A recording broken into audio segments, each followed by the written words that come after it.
퇴직하면 뭘 하지? 80대 선배들이 알려준 지금 해야 할 3가지. 퇴직하면 뭘 하면서 살아야 할까? 아무리 유능하고 성실한 직장인이라도 언젠가는 마주쳐야 하는 정년. 약간의 시간 차이만 있을 뿐 누구에게나 일선에서 물러나야 하는 때가 닥친다. 불안하고 막막한 퇴직 이후의 삶, 어떻게 준비해야 할까? 시행착오를 줄이려면 나보다 앞서 길을 걸어간 선배들의 조언이 유용한 길잡이가 된다. 80대 선배들이 퇴직하고 나서 이걸 하길 참 잘했다. 시간을 되돌려도 이것만은 꼭 하겠다고 추천하는 건 무엇일까? 일본 잡지 프레지던트가 이달 초 80대 남녀 200명을 대상으로 조사해 발표한 내용을 토대로 조선일보 행복한 노후 탐구가 퇴직 후에 해서 참 좋았던 3가지를 정리해봤다. 1. 건강하려면 많이 걷고 치아 관리하라. 80대를 건강하게 살고 싶다면 6070대부터 미리 준비해야 한다. 80대가 되고 나서 시작하면 늦다. 80살에 들어서면 몸이 하나둘 고장나기 시작한다. 보청기, 틀니, 지팡이, 약보따리가 일상이 되는 시기가 바로 80대다. 그래서인지 현재 건강 수준에 만족하십니까? 란 질문에 매우 만족한다고 응답한 80대는 전체의 14.5%에 불과했다. 오히려 만족하지 못한다는 부정적인 대답이 21.5%로 더 많았다. 인생 후배들을 위한 건강관리법에 대한 질문에는 평소에 열심히 걸어라라는 응답이 전체의 77%로 가장 많았다.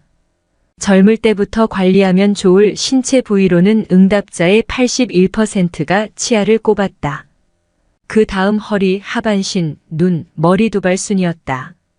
김현정 서울대 치대 교수는 구강 건강이 나빠지면 노쇠 위험이 높아진다는 연구가 나와 있을 정도로 구강 건강은 노년기 삶의 질을 좌우한다면서 치아와 잇몸이 부실한 고령자는 영양 섭취를 제대로 하지 못해 기력이 금방 쇠하는데 이렇게 되면 근력 저하와 반복적인 낙상, 만성질환 악화 등의 위험이 커진다고 말했다. 고령 환자들 중엔 씹을 때마다 아파서 먹는 게 겁난다는 하소연을 많이 합니다. 구강 관리의 기본은 올바른 양치질입니다. 양치질은 나이가 들수록 더욱 중요하고 얼마나 제대로 하느냐에 따라 노후가 달라져요. 양치질을 제대로 하지 못하면 치아가 썩고 식욕 저하로 만성적 영양 불량 상태에 빠지기 쉽습니다. 요양원에 계신 어르신이 갑자기 식사량이 줄면 치과 질환을 의심해야 합니다. A. 자식한테 손 안 벌릴 만큼은 모아둬라. 노후 생활비는 평생 동일한 금액이 필요한 것이 아니라 나이가 들수록 점점 감소하는 경향을 보인다. 은퇴 직후엔 바깥 활동이 여전히 왕성하기 때문에 은퇴 이전과 비교해 생활비는 비슷하게 든다.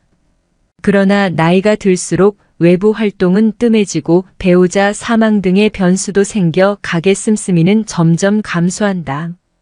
80대엔 5060대에 쓰던 생활비의 절반만 있어도 충분하다는 은퇴 전문가도 있다.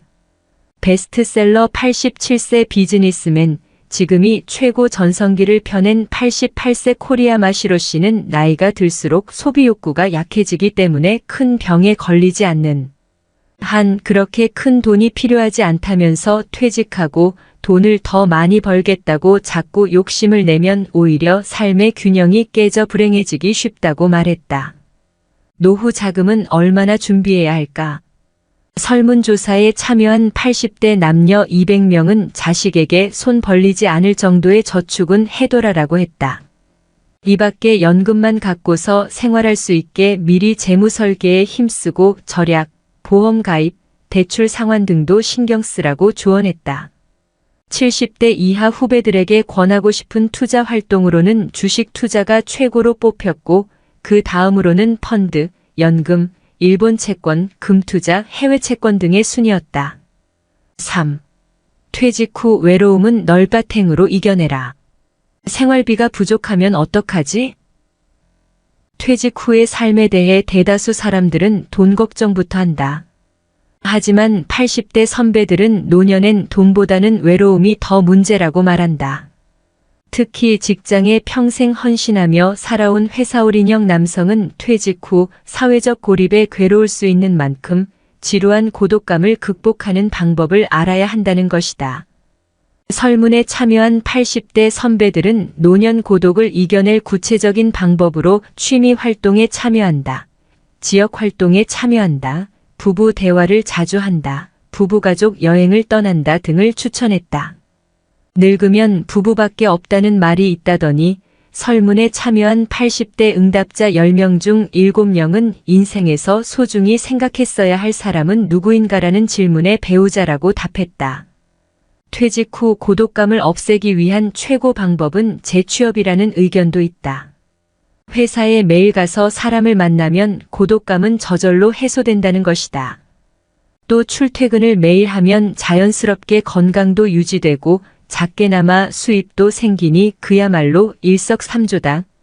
88세인 코리아 마시로 씨는 회사 정년은 회사가 정하는 것이라고 생각하지만 그럴 필요가 없다면서 일할 의욕이 있고 몸이 허락한다면 내 정년은 100세라는 생각이 필요하다고 말했다. 노후 전문가인 오오에 히데키 씨는 회사올인형 남성들은 퇴직 후에 인간관계가 끊어지면 심각한 고독감에 우울증을 앓곤 한다면서 회사에서 친구라고 생각했던 사람들은 그저 직장 동료일 뿐이고 친구는 아니다라고 말했다. 퇴직 이후의 인간관계는 회사 다닐 때처럼 긴밀할 필요는 없고 넓고 얇고 행복하게이면 충분하다고 오오에 씨는 덧붙였다. 50부터는 인생관을 바꿔야 한다의 저자인 사이토 다카시 씨도 퇴직 남성은 가만히 있기만 해도 주변 분위기를 가라앉게 만들기 때문에 다들 자리를 피해줬으면 하는 존재로 여긴다면서 평범한 장년 남성을 나서서 좋아해줄 사람은 세상에 없다는 점을 자각해야 한다고 말했다. 노년 자존감 잃지 않는 법 은퇴 후 꼭 필요한 노후 준비 3가지. 나이 40이 되었을 때다. 직장 생활을 시작한 지 엊그제 같은데 40이라니 갑자기 어른이 된 느낌이 들었다. 40이라면 인생의 반환점에 이른 나이인데 과연 직장 생활을 언제까지 할 것인가 하는 생각도 났다. 매체 보도를 보니 주된 직장에서 퇴직하는 나이가 50이라고 한다. 일단 나이 50에 퇴직하는 계획을 세웠다. 그리고 은퇴 후 어떻게 살 것인가를 고민하며 먼저 살았던 사람들의 발자취를 찾아보았다. 그러다가 어느 날 눈에 띄는 글을 발견했다. 19세기 폴란드 시인 노르비트가 쓴 글인데 그는 인생을 행복하게 살기 위해서 3가지 일이 필요하다고 한다. 3가지 일이라고? 그게 뭐지? 바로 먹고 사는 일, 재미있는 일, 의미 있는 일이다. 그에 의하면 3가지 중에서 1가지가 부족하면 삶이 드라마틱해지고 2가지가 부족하면 비극이 된다고 한다. 그러므로 이 3가지의 일이 균형을 이루는 삶을 살아야 한다는 것이 글의 요지다. 그의 주장에 고개가 끄덕여졌다. 3가지 일이 필요하다는 생각에서 이를 중심으로 은퇴 계획을 세웠다. 첫째, 먹고 사는 일이다. 돈이 많은 부자라고 해서 모두 행복할 수는 없지만 먹고 살기가 어렵다면 그것도 행복할 수 없는 일이다. 그러므로 최소한 먹고 사는 것이 해결되어야 한다. 둘째, 목숨을 바칠 정도로 재미있는 일이다. 많은 사람이 은퇴 후에 무엇을 할 것인지 고민하지만 좋아하는 일을 물어보면 대개 없다고 한다. 그래서는 곤란하다. 우선 자신이 좋아하는 것을 찾아야 한다. 셋째, 의미 있는 일이다. 사람들은 내심 의미 있는 일을 하고 싶어 한다. 자신도 이 땅에 흔적을 남기고 싶은 것이다. 그러나 먹고 살기에 급급해 막연히 그 일을 뒤로 미룬다. 은퇴는 바로 이런 일을 할 수 있는 기회다. 직장 생활을 할 때 가까운 친구들과 은퇴 후 투자클럽을 결성했다. 나는 이 투자클럽을 통해 먹고 사는 일의 일부를 수행하고 있다. 게티 이미지뱅크. 직장 생활을 할 때 가까운 친구들과 가끔 책을 읽고 독후감을 나누었다. 언젠가 이들에게 은퇴하면 투자클럽을 하나 결성하는 것은 어떠냐고 물었다. 그랬더니 다들 좋다고 맞장구를 쳤다. 우리는 매월 격주간으로 2번씩 모이기로 하고 몇 가지 원칙을 정했다. 주식이나 채권에 투자한다면 수익을 올리기보다 손실을 보지 않는 쪽에 더 비중을 두었다.